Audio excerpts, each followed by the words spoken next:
Oh God, these Facebook memories. My goodness. September 25th, 2011, awake at 3 a.m., totally fired up and ready to attempt my 30th career marathon this morning. Energy levels are good, mood is great, feeling rather confident that it will be a great day. I'm going to balance the camera on this blood pressure monitor machine. Yes, we have blood pressure issues now that we're old and heavy. But yeah, it's hard to believe. It's been 11 years since I ran marathon number 30. And we still haven't run marathon number 31 yet. After falling through that boardwalk last week and wrecking my knee, I'll be amazed if I could climb 30 stairs today. Yesterday I had to hobble over to the mall and get a few things, and it was a 3-kilometer walk, but it felt like a marathon. Oh my, these things happen. The knee is still sore. The bruises are turning yellow, so that's good. They're getting better. There's still some serious nerve damage, I think, in my knee. I don't know if nerves heal on their own or not, but still haven't gone to the doctor yet. And given our state of healthcare, I probably don't want to go to the Emerge because I'll be sitting there for 7 or 8 hours. And it's not really an emergency, I guess, per se. I could be making it worse. I don't know if I need to. I don't want to put my knee in a cast. I broke my toe, of course, 13 years ago. Didn't even know it was broken till it was too late, and it had already started to heal wrongly. And of course, way back in grade 8, last century, of course, I was the oldest kid in the class, but I was also the smallest. I was a late bloomer. I did not go through the puberty thing where you grow 7 or 8 inches in a year. So here was me at 5'1", trying to body slam the heaviest kid in the class, and of course that didn't work out so well for me. He landed right on my arm and wrist, and of course it was very painful, and I just thought it was sprained, so of course the pain continued, and a week later I decided to go to the doctor, and they said, "You have severed your ulna." I guess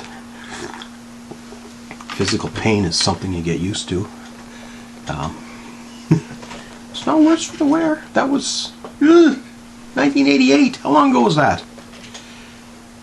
34 years ago. My goodness. Of course, the arm would get better, and I would go on to body slam many more people, including 350-pound human beings at one point in my life. And of course, you know the story. Maybe not. I don't know if I've told this one. In 1988, shortly after getting a cast on my arm, my English class required some sort of live oral presentation, like I can't even remember what the rules were, but somehow we convinced our teacher to let us organize a wrestling match. So we actually organized and planned out and booked a worked wrestling match in 1988. Yes, even back then we knew wrestling was what they call a work. And of course I had the legitimate broken arm, and I had the cast, which made for a perfect prop. So I whammed my opponent over the head with the left cast, picked him up with my one right arm, and body slammed him to the floor. And the grade 8 class went wild. So that was my one and only wrestling match, and what that has to do with this, I don't know. I guess we're talking athletics and marathons, and of course I would go on to run these marathons and continue to gain weight throughout my transition. I started running marathons at about 200 pounds, and I got all the way down to 165.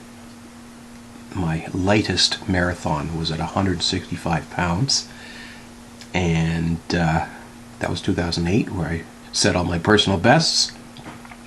Of course, the estrogen and the antidepressants, to a little bit lesser extent, they all promote weight gain. So we started gaining weight even though we were training like an Olympic athlete. I ran over 4,000 kilometers in 2009, still managed to put on weight. By then, of course, I was a trans activist, and I was using my running to bring attention to trans issues. Went over to Denmark and ran in the World Out Games. Kept gaining weight, kept running marathons, back up to 200, even more. 11 years ago today, I believe I was around 230, still running marathons.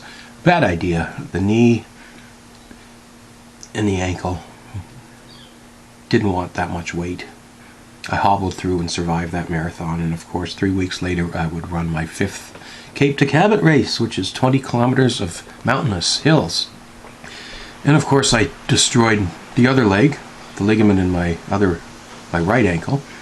It was 4 kilometers into the Cape to Cabot. I heard this little snap, and I'm like, oh shit, I guess we better slow down a little bit and finish this race and go get the ligament looked at. So of course I finished the run.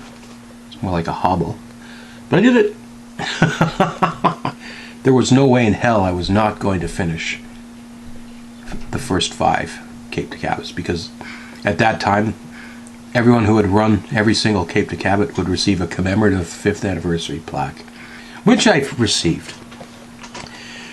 And that would be it for me for a while. We attempted we did survive a half marathon the next year, and by that, another year added another 10 pounds. So we were in pretty rough shape running that half marathon. We were at the back of the pack. Literally, you know, they have an ambulance at the back of the pack. Well, the ambulance followed me for the whole race.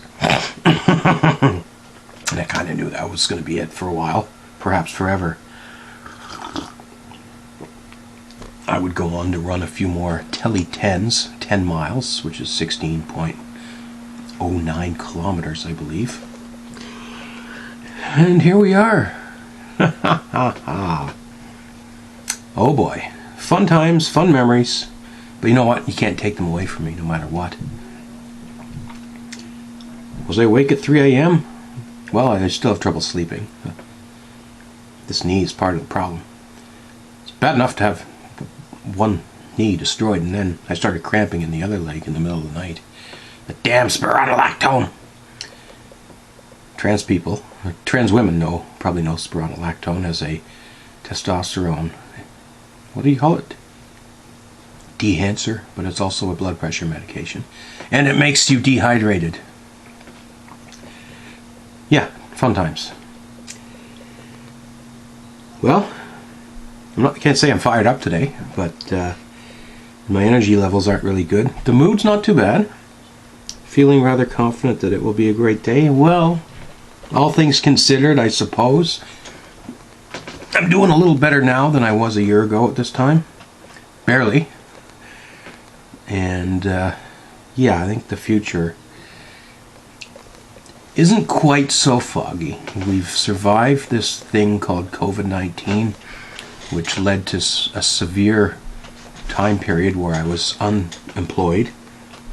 Now I'm just underemployed, which still sucks, but it's better than being unemployed.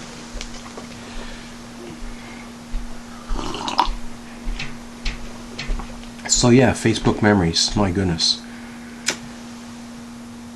I kind of figured that number 30 would be my last marathon. So I can't say I'm too saddened or disappointed sitting here 11 years later, because I kind of knew, holy shit, we had a hurricane hit eastern Canada last night, Fiona, and I've been watching the news footage. Nova Scotia and Prince Edward Island got hit badly. Western part of Newfoundland Island, Port aux Basques, really got hit hard. St. John's not so much. We're okay out here, so that's good news too. And that's my video for today, at least this one. And who knows, we may have more to say a little later today, because I'm in a talkative mood. So how about that? Have a good one, everyone.